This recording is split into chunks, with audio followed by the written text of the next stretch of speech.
నమస్తే అందరికీ.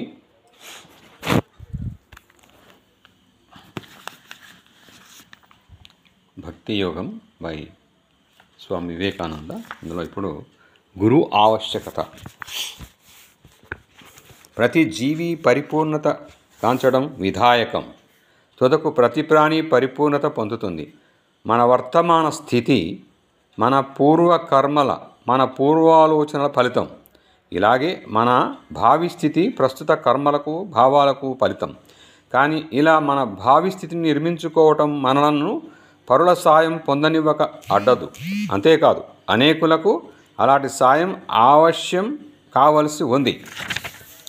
అది లభించినప్పుడు ఆత్మశక్తి సామర్థ్యాలు ఉద్దీప్తాలవుతాయి. పారమార్థిక జీవితం ప్రబోధమందుతుంది. అభివృద్ధి చురుకుగా సాగుతుంది. చివరకు మానవుడు పావనుడై పరిపూర్ణత నందుతాడు. ఈ ఉద్దీపన శక్తిని పుస్తకాల నుంచి పొందలేం.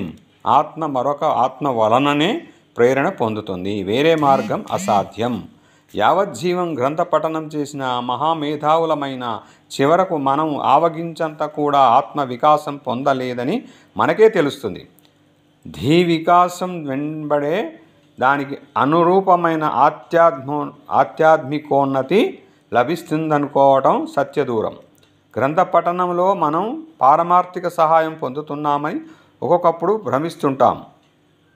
కానీ గ్రంథ పఠనం వల్ల మనకు కలిగే ప్రతిఫలాన్ని పరికిస్తే చివరకు దానివల్ల కొంచెమో గొప్ప లాభం పొందటం కేవలం మన ధీశక్తికి కలుగుతోంది.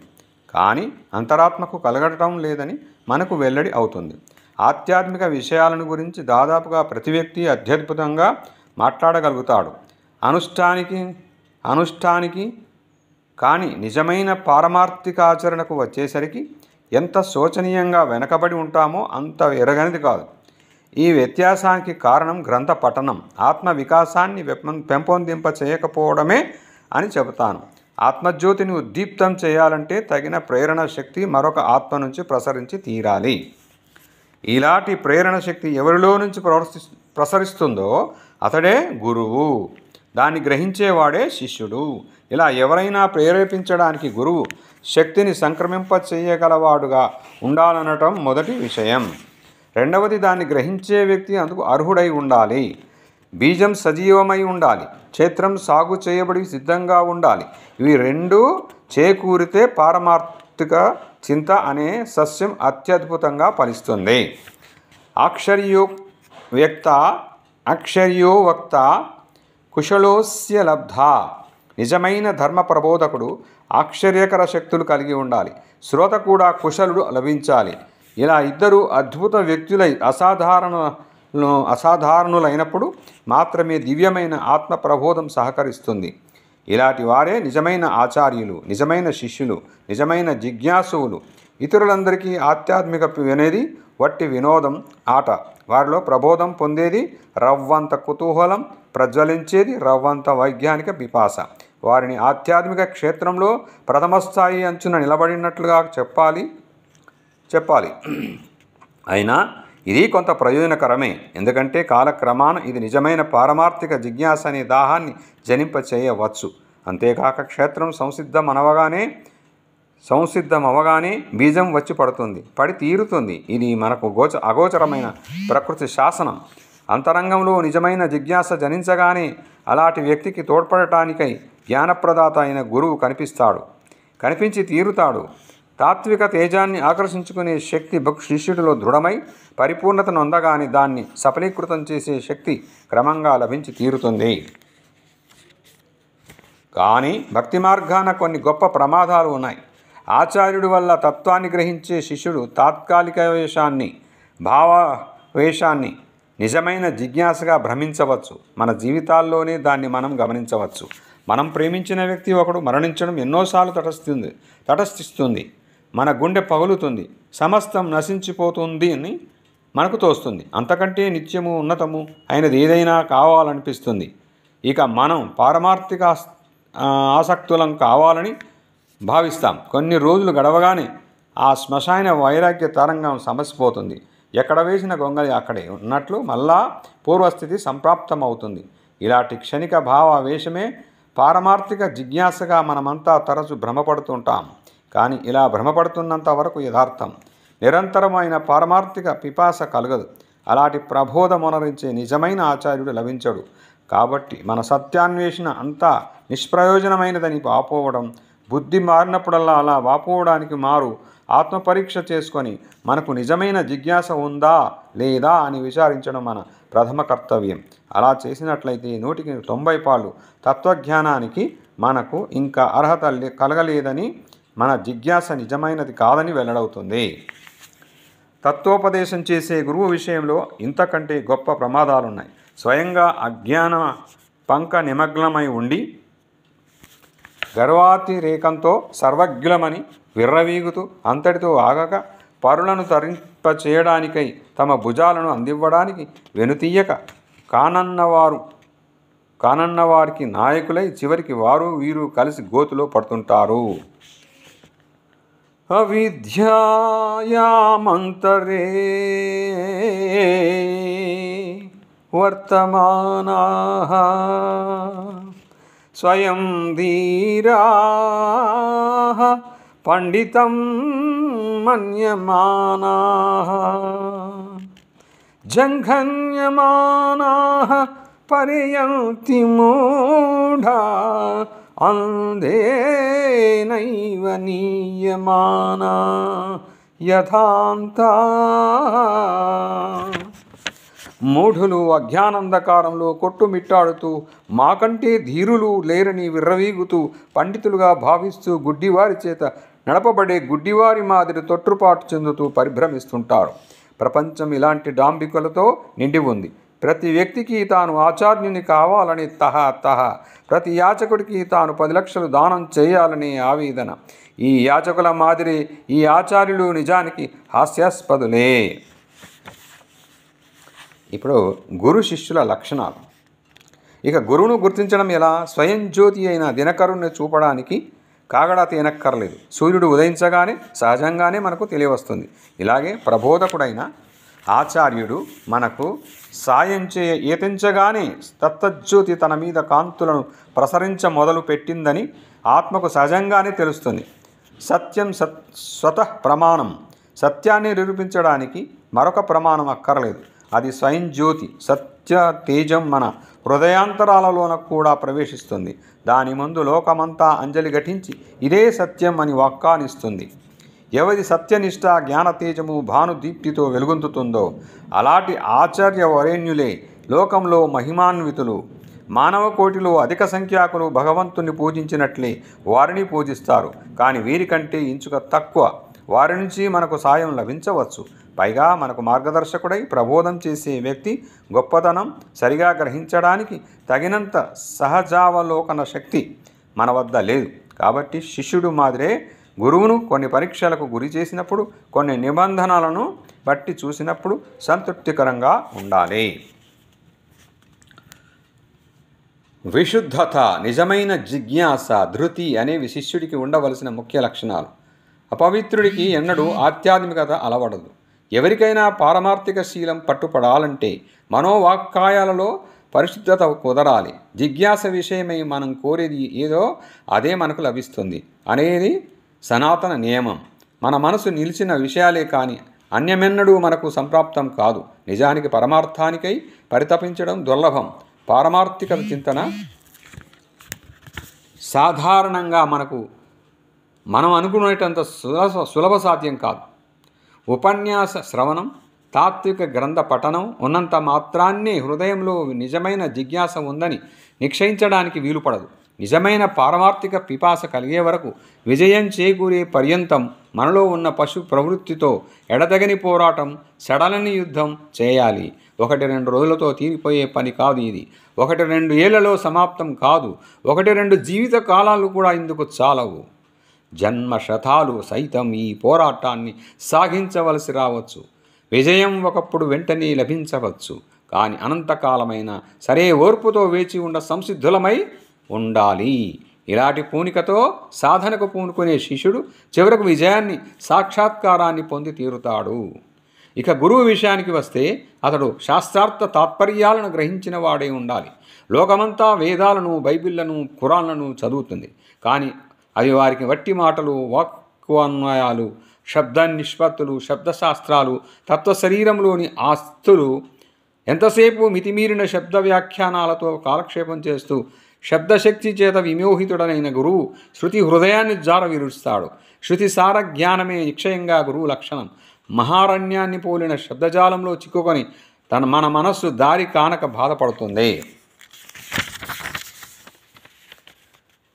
శబ్దజాలం మహారణ్యం చిత్తభ్రమణ కారణం వాగ్వైఖరీ శబ్దజరీ శాస్త్రవాఖ్యాన కౌశలం వైదుష్యం విదుషాం తద్భుక్తయే నతు ముక్తయే తద్భుక్తయే నతు ముక్తయే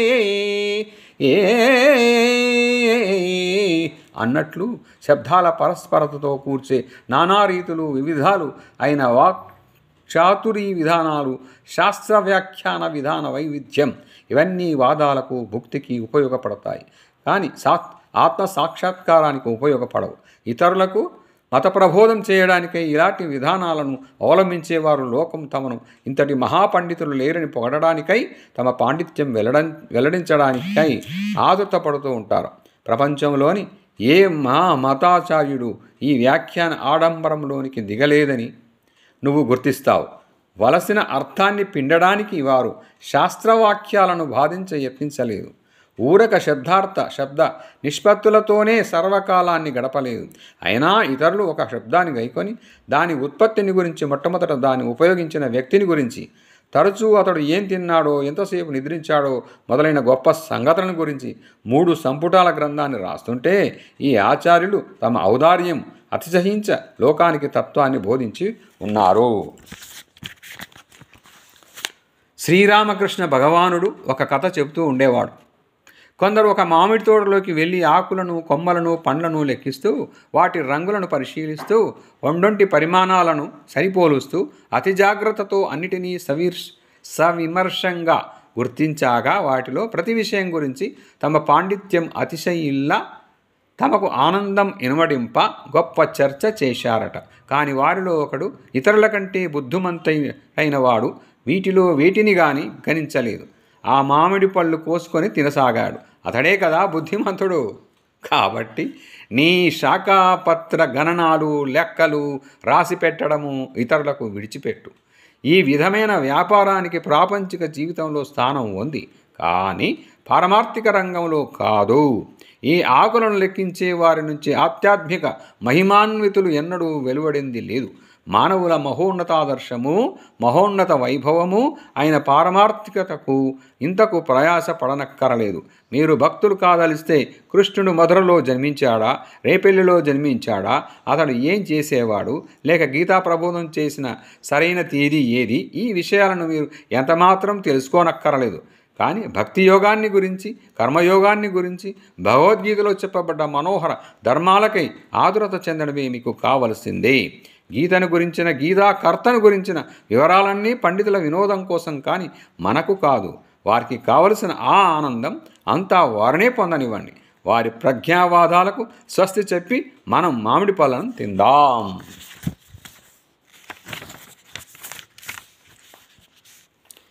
గురువుకు ఉండవలసిన 2వ లక్షణం పాపరాహిత్యం. గురువు శీలాన్ని, వ్యక్తిత్వాన్ని మనం పరిశీలించడం ఎందుకు? అతడి బోధనల యోగ్యతను పరిశీలించి వాటిని పాటించడమే మన పని అని తరచు వింటుంటాం. ఇది సరికాదు. గతి శాస్త్రాన్ని గురించో, రసాయన శాస్త్రాన్ని గురించో, మరే ఇతర ప్రకృతి శాస్త్రాన్ని గురించో నాకు ఎవరైనా కొంత బోధించ కోరితే అతడి ప్రవర్తన అతగాడి చిత్తానుసారంగా ఉండొచ్చు. ఎందుకంటే ప్రకృతి శాస్త్రాలకు కావాల్సింది బుద్ధి కుశలత. కానీ ఆధ్యాత్మిక విద్యల విషయంలో మలిన హృదయాన ఆత్మ వికాసం ఉండడం కలలోని వార్త. మలిన హృదయుడు మతధర్మాన్ని ఏం బోధించగలడు? పరమార్థాన్ని స్వయంగా గ్రహించడానికి కానీ, పరులకు బోధించడానికి కానీ ముఖ్యంగా కావలసింది ఆత్మశుద్ధి, హృదయ పవిత్రత. భగవద్ దర్శనం కానీ, పరతత్వానుభవం లేశం కానీ చిత్తశుద్ధి లేనిదే ఎన్నటికీ వనకూరదు. కాబట్టి ఆచార్యుడి విషయంలో ముఖ్యంగా మనం చూడవలసింది అతడు ఎలాంటి వ్యక్తి అనే విషయం. ముమ్మాటికి అతడు ఎంతో పరిశుద్ధుడై ఉండాలి. అప్పుడే అతడి మాటలకు విలువ ఉంటుంది. నిజానికి అప్పుడే అతడు జ్ఞానాన్ని సంక్రమింప చేయగల వాడవుతాడు. తనకే ఆధ్యాత్మిక శక్తి లేనివాడు పరులకు ఏమి వసగలడు? ఆచార్యుడి హృదయంలో ప్రశస్తమైన ఆధ్యాత్మిక జ్ఞాన సంపద ఉన్నప్పుడే సానుభూతితో అది శిష్యుడి హృదయానికి అందింపబడుతుంది. ఆచార్యుడి కర్తవ్యం కేవలం శిష్యుడి ధీశక్తిని కానీ మరే ఇతర శక్తి సామర్థ్యాలను కానీ ఉద్దీవింపచేయడం కాదు. దివ్యమైన అపూర్వ శక్తిని శిష్యుడికి సంక్రమింపచేయడమే ఆచార్యుడి విధి. నిక్కమై అనుభవగోచరమైన శక్తి అతడి నుంచి వెలువడి శిష్యుడితో ప్రవేశిస్తుంది. కాబట్టి ఆచార్యుడు పరిశుద్ధుడై ఉండాలి. ఉద్దేశానికి సంబంధించిన 3వ లక్షణం, స్వార్థాన్ని మనసులో ఉంచుకొని ధనం కీర్తి కోసం గురువు బోధించకూడదు. కేవలం వినిర్మల ప్రేమతో, విశ్వమానవ ప్రేమతో అతడు బోధనకు పూనుకోవాలి. ప్రేమ ద్వారా ఆధ్యాత్మిక శక్తి ప్రసరిస్తుంది. స్వలాభం, ప్రఖ్యాతి మొదలైన ఏ స్వార్థ చింత అయినా ఉంటే వెంటనే ఈ పవిత్ర ప్రేమ వినిష్టమవుతుంది. భగవంతుడు ప్రేమస్వరూపుడు. భగవంతుణ్ణి ఎవరు ప్రేమమయుడుగా ఎరుగుతాడో అలాంటి వ్యక్తే భగవంతుని గురించి, భగవతత్వాన్ని గురించి బోధించ సమర్థుడైన ఆచార్యుడు కాగలడు. ఈ లక్షణాలు నీ గురువులో ఉండే పక్షంలో నీకు క్షేమం చేకూరుతుంది. లేకుంటే అలాంటి వ్యక్తి నుంచి ఉపదేశం పొందడం అనర్థకం. ఎందుకంటే నీకు అతడు సద్బుద్ధిని కలుగచేయకపోయినా దుర్బుద్ధిని కలిగించవచ్చు. ఈ మహా విపత్తుకు పాల్పడకుండా జాగ్రత్త పడాలి. శ్రోతియో వృజినో కామహతోయో బ్రహ్మవిత్తం. శ్రోత్రియుడు పాపరహితుడు, కామగంధధూరుడు, బ్రహ్మవేత్తలలో మేటి అయినవాడే నిజమైన గురువు.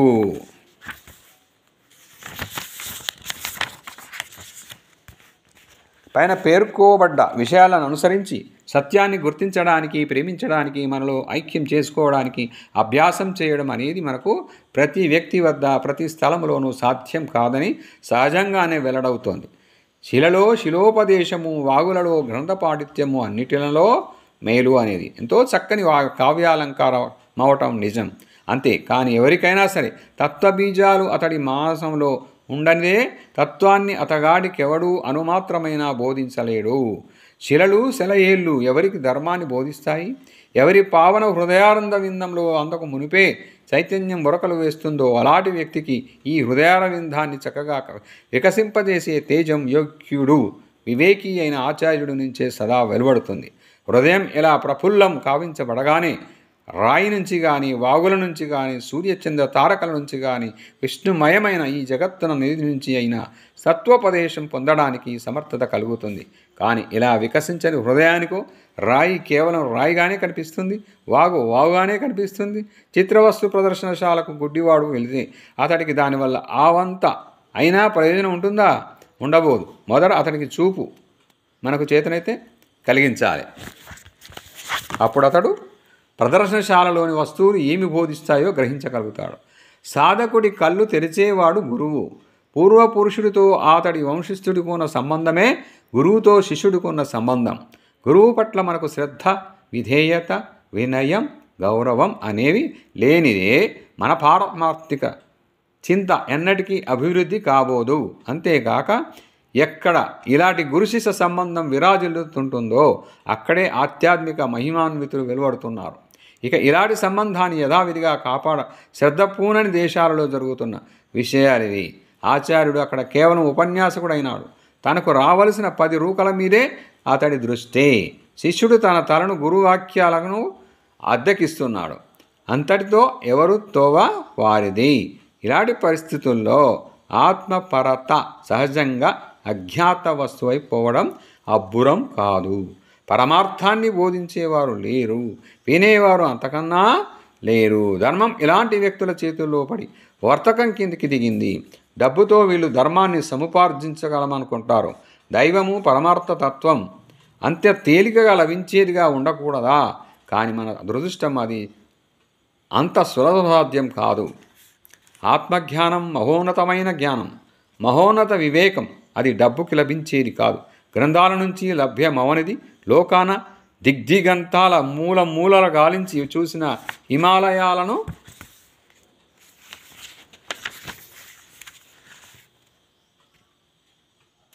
ఆల్ప్సు కాకససు పర్వతాలను అధిరోహించి పరిశోధించిన, టిబెట్ దేశంలోకి గోబీ ఎడారిలోకి పోయి వాటిలోని ప్రతి అణువును పరిశీలించిన, తత్వజ్ఞానం పొందడానికి నీ హృదయం పరిపక్వం కానిదే, నీ గురువు నీ వద్దకు రానిదే ఎక్కడా లభ్యం కాదు. భగవన్నియమితుడైన ఆ గురువు అరుదించినప్పుడు బాలుడి విశ్వాసాన్ని పోలిన విశ్వాసంతో, సరళ హృదయంతో అతన్ని సేవించు. అతడి మహాప్రభావం నీలో ప్రవేశించడానికై నీ హృదయ ద్వారాన్ని పూర్తిగా తెరిచి ఉంచు. సాక్షాత్తు భగవద్ అవతారమూర్తిగా అతన్ని కాంచు. ఇలాంటి ప్రేమ గౌరవాలతో గురు సన్నిధిని సత్యాన్వేషణ చేసేవారికి సత్యస్వరూపుడైన నారాయణుడు సత్యాన్ని, శివాన్ని, సుందరాన్ని కూర్చి మహా అద్భుత రహస్యాలను వెల్లడిస్తాడు. ఓకే అండి. నెక్స్ట్ దాంట్లో అవతారమూర్తులైన గురువులు అవతార తత్వం చూద్దాం. Thank you viewers, thank you subscribers, thank you one and all. Thank you for your suggestions, encouragement, etcetera. Thank you. Yours Jayaprakash.